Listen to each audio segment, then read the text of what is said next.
In nature, life is shaped by complex interactions between organisms and their environment.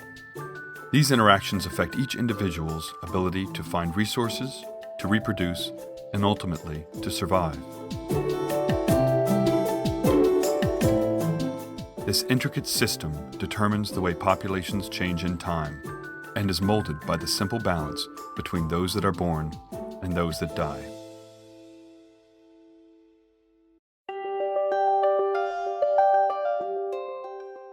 At the population level, death, or mortality, can be expressed as a rate, or as the probability that any individual dies within an interval of time.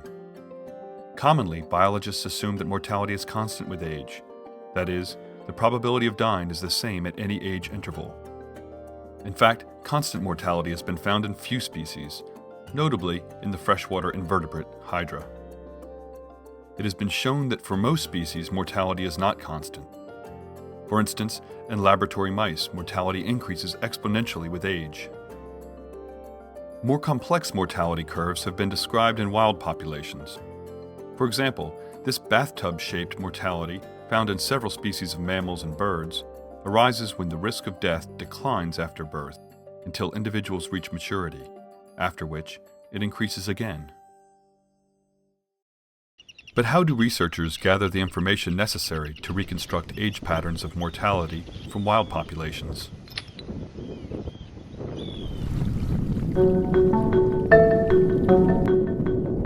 Often, data from wild vertebrate populations is obtained from capture, mark, recapture studies. These methods consist of capturing individuals in a population and marking them with tags. Each tag carries a unique identification number that will allow researchers to identify marked individuals. At every sampling occasion, new individuals are tagged, while those that have been previously marked are recorded when detected. Ideally, times of birth and death would be known for each individual, and at every sampling time, all of them would be detected. Then, it would be possible to build a database that reconstructs the entire history for every individual in the study.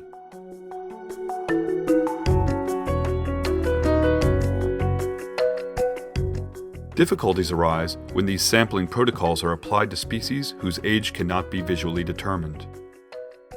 When a large proportion of individuals are first tagged as adults, and thus their age is unknown, and when studies cover only a fraction of the lifespan of the species, researchers are forced to either assume that mortality is constant with age, or to use only individuals of known age. If only known age individuals are used, this reduced study duration can potentially hide age patterns of mortality later in life. This can be a major limitation in the study of research on aging, for which understanding mortality at old age is fundamental. Furthermore, it is common that not all previously marked individuals are recaptured at each sampling occasion. This translates into low recapture probabilities. With low recapture probabilities, the amount of time each individual is seen alive can be drastically reduced. Also, recovery probabilities, that is, the probability of finding dead individuals, are normally very low.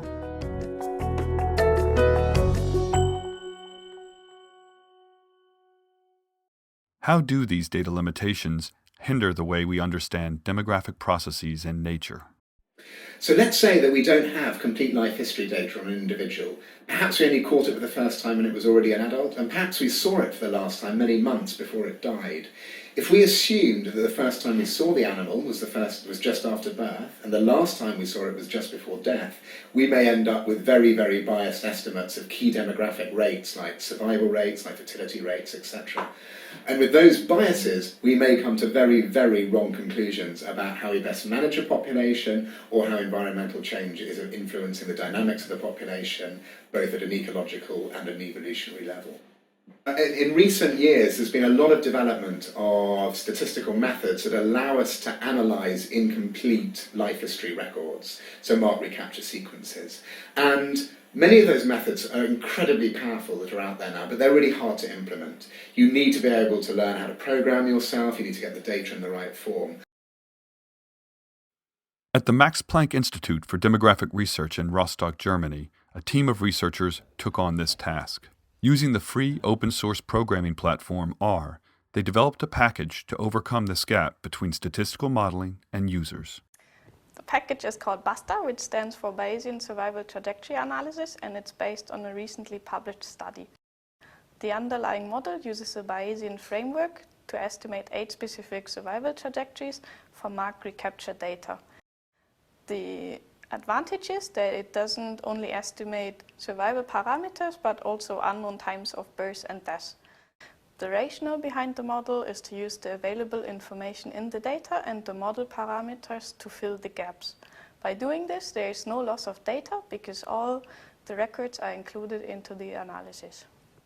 BaSTA uses a probabilistic approach that allows us to test not only which mortality function and recapture probabilities fit best to data, but also, let's say that we have a certain number of records in our data set from individuals that we don't know when they were born or when they died, or even both.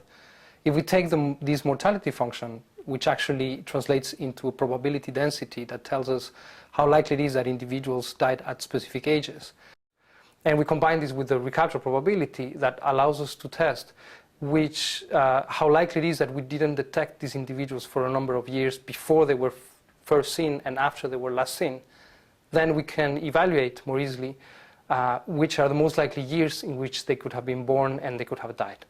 So we tried to make the package as user-friendly as possible. All you need to do is put the data into the right format, for example using spreadsheet software like Excel, and then you import it into R. Then you can simply load up the BaSTA library and use the function BaSTA, which you point to the dataset, you specify a few model settings, and away you go. We've also tried to make the outputs as intuitive and easy to extract as possible. So, for example, the model outputs are analogous to outputs from things like generalized linear models that users might be more familiar with. This package can be applied in a wide range of disciplines. For example, in aging research. Humans are living longer and longer, and there's a lot of research that's being done on why humans age and what can be done to reduce aging. But many species age, not just humans. So to get a really fundamental understanding of aging, we have to study species across the tree of life. So in studying the demography of non-human species, it's very important to estimate age trajectories of mortality, to see what the pattern of death is over the life course. And to make the best use of the limited data that we have available, it's very useful to employ Bayesian methods. And BaSTA is powerful computer software that uses Bayesian methods. BaSTA can also provide useful insights for ecological and evolutionary studies. The work that we're doing in MPIRG in the Modeling Evolution of Aging group is basically developing tools and methods and models that can create hypotheses for biologists to study aging. And BaSTA, as part of that, is a method that might help revolutionize what kind of data biologists can use and analyze. What BaSTA is fantastic at is it's an easy-to-use R library where any idiot, including myself, would be able to actually run a marked recapture model.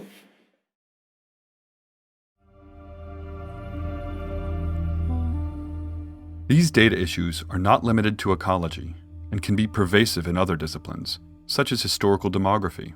Papyrus scrolls from the first 2 centuries CE preserved snapshots of censuses and tax collections. So we have an approximate idea of life expectancy in Roman Egypt, but when these estimates were made, ancient historians did not have access to methods that allowed them to include incomplete data.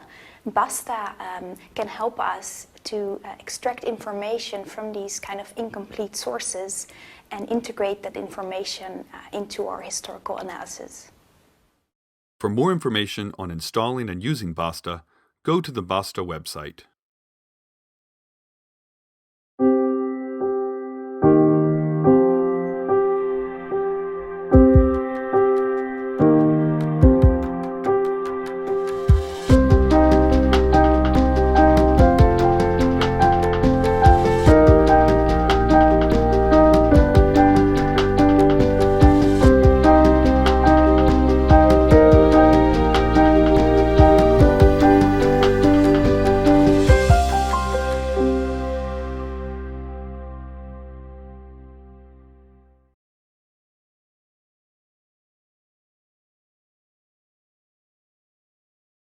This bunch of people, well, I can't say that.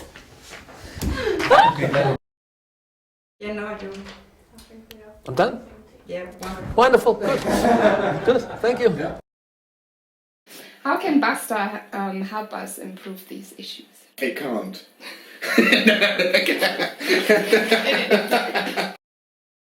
Sources into our analysis, and well, that's actually the word. Free open source programming platform. There's a little creature here. That's not going to work.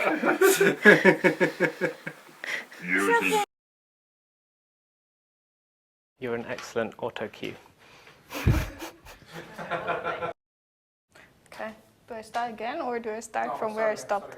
Okay. Mortality functions and which, I turn around. shouldn't move. Okay. Okay, let's change the chair.